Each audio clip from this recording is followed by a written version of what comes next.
ಇವತ್ತು ನಾನು ವಾಂಗಿಬಾತ್ ಮಾಡ್ತಾಯಿದ್ದೀನಿ. ವಾಂಗಿಬಾತ್ ಮಾಡೋಕ್ಕೆ ಏನೇನು ಬೇಕು ಹೇಳ್ತೀನಿ. ಬದನೆಕಾಯಿ ಒಂದು ಎಳೆ ಬದನೆಕಾಯಿ, ಒಂದು 4 ಬದನೆಕಾಯಿ ತೊಗೊಂಡಿದ್ದೀನಿ. ಎಣ್ಣೆ ಒಂದು 100 ಗ್ರಾಮು. ವಾಂಗಿಬಾತ್ ಪುಡಿ ಮನೇಲೇ ಮಾಡ್ಕೊಂಡಿದ್ದೀನಿ. ವಾಂಗಿಬಾತ್ ಪುಡಿ ಅಂಗಡಿಲೂ ಸಿಗ್ತದೆ, ಅಂಗಡಿಲೂ ತೊಗೋಬೋದು. ಸ್ವಲ್ಪ ಕಡಲೆಕಾಯಿ ಬೀಜ ಹುರ್ಕೊಂಡಿದ್ದೀನಿ.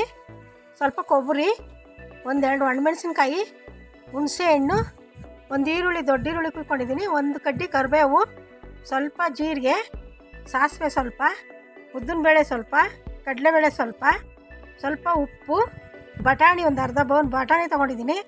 ಈ ವಾಂಗಿಬಾತ್ ಗೊಜ್ಜು ಮಾಡೋದು ಹೆಂಗೆ ಅಂತ ಹೇಳ್ತೀನಿ. ಈ ವಾಂಗಿಬಾತ್ ಗೊಜ್ಜು ಒಂದು 4-5 ದಿನ ಇಟ್ಕೋಬೋದು, ಏನೂ ಆಗೋಲ್ಲ, ತುಂಬ ಚೆನ್ನಾಗಿರ್ತದೆ.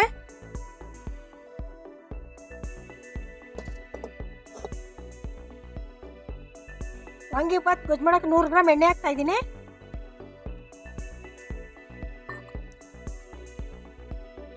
ಸಾಸಿವೆ ಹಾಕ್ತಾಯಿದ್ದೀನಿ. ಕಡಲೆಬೇಳೆ 1 ಸ್ಪೂನು, ಉದ್ದಿನಬೇಳೆ 1 ಸ್ಪೂನು, ಒಂದು ಅರ್ಧ ಸ್ಪೂನ್ ಜೀರಿಗೆ,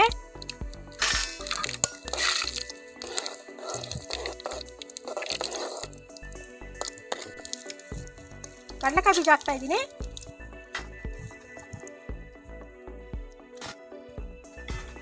ಎರಡು ಮೆಣಸಿನ್ಕಾಯಿ, ಈರುಳ್ಳಿ,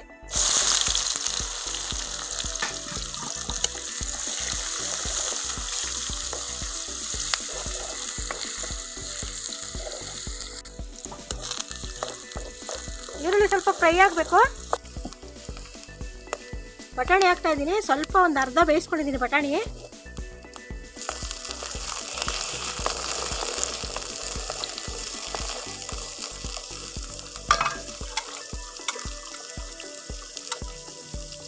ಬದನೆಕಾಯಿ ಹಾಕ್ತಾಯಿದ್ದೀನಿ. ಸಣ್ಣದಾಗಿ ತೊಗೊಂಡಿದ್ದೀನಿ.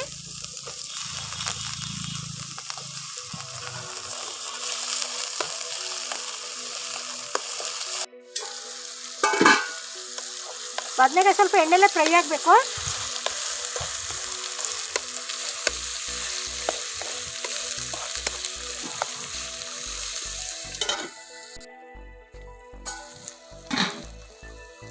ಬದನೆಕಾಯಿ ಬೇಯ್ತಾ ಇದೆ, ಇನ್ನು ಸ್ವಲ್ಪ ಬೇಯಬೇಕು ಬದನೆಕಾಯಿ.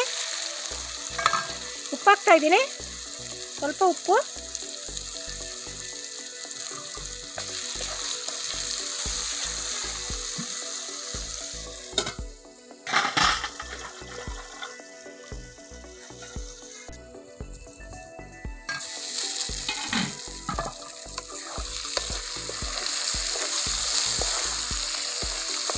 ಬದನೆಕಾಯಿ ಬೆಂದಿದೆ. ಹುಳಿ ಹಾಕ್ತಾಯಿದ್ದೀನಿ, ಹುಣಸೆ ಹುಳಿ.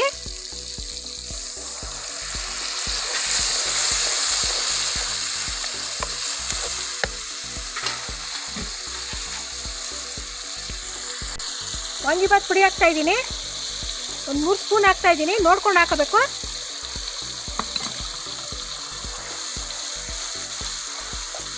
ತುಂಬ ಚೆನ್ನಾಗಿರ್ತದೆ, 4-5 ದಿನ ಕೆಡಲ್ಲ. ಅರ್ಜೆಂಟಿಗೆ ಮಾಡ್ಕೊಬೋದು, ಅನ್ನ ಇದ್ದರೆ ಕಲಿಸ್ಕೊಬೋದು. ನೀರೇನು ಹಾಕಂಗಿಲ್ಲ, ಹುಳಿಲೇ ಬೇಯ್ತದೆ.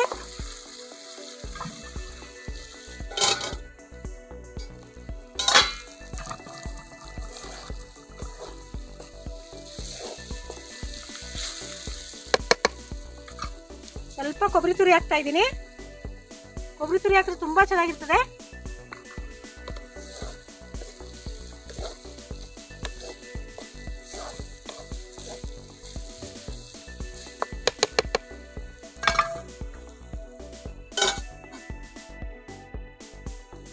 ಎಣ್ಣೆ ಬಿಟ್ಕೊಂಡಿದೆ, ಗೊಜ್ಜು ಬೆಂದಿದೆ.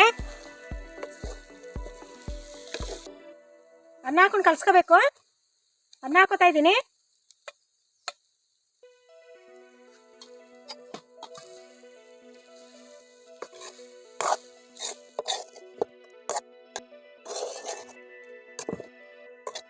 ವಾಂಗಿಬಾತ್ ರೆಡಿ ಆಯಿತು, ತುಂಬ ಚೆನ್ನಾಗಿರ್ತದೆ.